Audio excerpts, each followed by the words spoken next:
இன்றைய இனா வணக்கங்கள் அன்புக்குரியவர்களே கேளிக்கைகளாக மாறி போன ஒரு சூழலில் நாம் இருக்கிறோம். உற்சாகமாக பள்ளிவாசலை ஹயாத்தாக்க வேண்டிய வாலிபர்கள், நல்ல திடகாத்திரமாக உள்ளவர்கள், அல்லாஹுக்காக வணக்கம் செய்ய வேண்டும் என்று ஆர்வமாக அல்லாஹ் கொடுத்த வயதெல்லையை அடைந்தவர்கள், இது அனுபவிக்க வேண்டிய காலம் என்று வீதிகளிலும் கடைத்தெருக்களிலும் வீடுகளிலும் கூடிக்கொண்டு உலா வருகிற, அடுத்தவர்களுக்கு தொந்தரவாக செயற்படுகிற அவர்களுடைய செயற்பாடுகளை பார்த்து தொழ வருகிறவர்களும் ஆண்களும் பெண்களுமாக அருவருக்கின்ற நிலையை இந்த சமுதாயம் இன்று கலாச்சாரமாக நாகரிகமாக செய்து கொண்டிருக்கிற ஒரு மோசமான காலகட்டத்தில் வாழ்ந்து கொண்டிருக்கிறோம். அன்புக்குரியவர்களே, பெற்றோர்கள் இந்த விஷயத்தில் கவனம் செலுத்த வேண்டும். பெற்றோர்களுக்கு பெரும் கடமை இருக்கிறது. வாலிபர்களிடத்தில் வீட்டிலே இருக்கிற மோட்டார் சைக்கிளை கொடுத்து அதிலே 3 பேர் 4 பேர் பள்ளிவாசல்கள் இருக்கிற வீதிகளிலும் ஏனைய தெருக்களிலும் பெண்கள் வருகிற இடங்களிலும் உலா வந்து கொண்டு அவர்கள் சப்தமிட்டுக் கொண்டு மோசமான செயற்பாடுகளில் ஈடுபட்டுக் கொண்டு அல்லாஹ்வுடைய அருளையும் அன்பையும் நெருக்கத்தையும் பெறுகிற இந்த மாதத்தில் இந்த கேடுகட்ட செயற்பாடுகளை செய்வதற்கு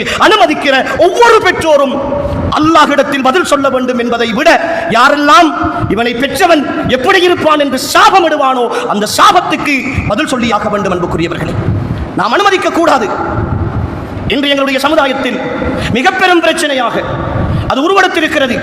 ரமலான் அல்லாத காலங்களில் ஒரு அளவுக்கு இருக்கிறது. நோன்பு வந்து விட்டால் அவுத்து விட்ட மாடுகளைப் போல வீதிகளிலே உலா வருகிற, கடைத்தெருக்களிலே நிற்கிற, அடுத்தவர்களுக்கு தண்ணீர் பேக்கிலே தண்ணீர் கட்டி எறிந்து பள்ளிக்கு போபவர்களை சங்கடப்படுத்துகிற, இன்னும் ஒரு பக்கம் தாங்கள் விரும்புகின்றவர்களை காதலிக்கின்றவர்களை பள்ளிக்கு வர சொல்லிவிட்டு அவர்கள் வருகிற வழிகளிலே நின்று அவர்களுக்கு அன்பளிப்பு கொடுப்பதும் தொல்லைகள் கொடுப்பதும் அவர்களோடு அன்பை பரிமாறுகின்ற மோசமான இழி செயல்களிலே ஈடுபடுகிற வாலிப சமுதாயம் இந்த நோம்பில் இருந்தாவது மாற்றத்தை கொண்டு வர வேண்டும். சகோதரர்களே, இந்த பெற்றோர்கள், பள்ளி நிர்வாகங்கள், பொறுப்புள்ளவர்கள், சமூக தலைமைகள் இந்த விஷயத்தில் கவனம் செலுத்த வேண்டும்.